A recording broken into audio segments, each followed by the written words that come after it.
พิเศษสุดก็ขอให้เจ้าภาพจงเจริญเด้อคิดเงินให้ได้เงินคิดทองให้ได้ทอง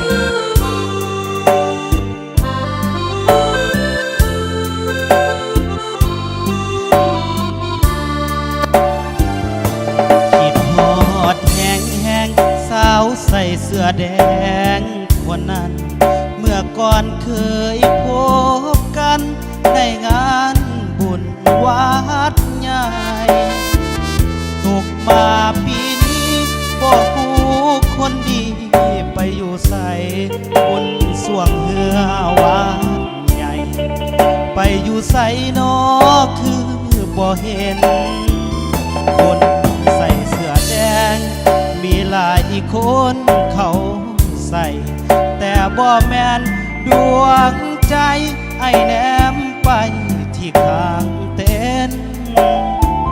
เมื่อยหาเมื่อยแย่งคนใส่เสื้อแด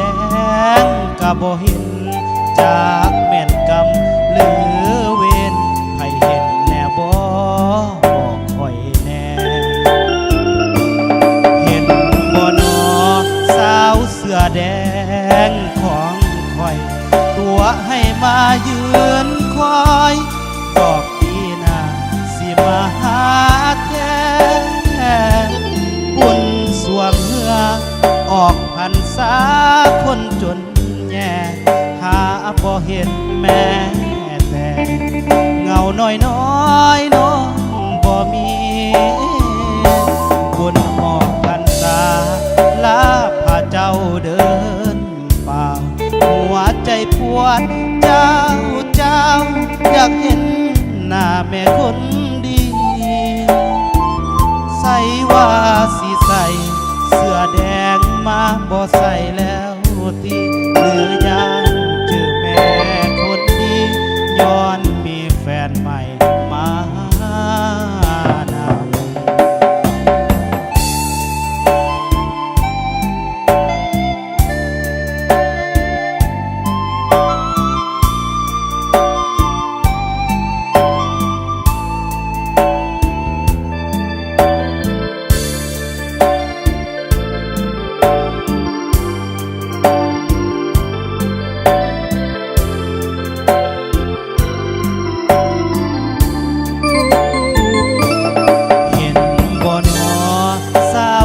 แดงของคอยตัวให้มายืนคอยบอกพี่นาสิมาหาแท้บุญสวงเหือออกพรรษาคนจนแย่หาบ่เห็นแม่แต่เงาน้อยน้อยน้องบ่มีบุญออกพรรษาลาพาเจ้าเดินเปล่าหัวใจปวดเจ้าอยากเห็นหน้าแม่คนดี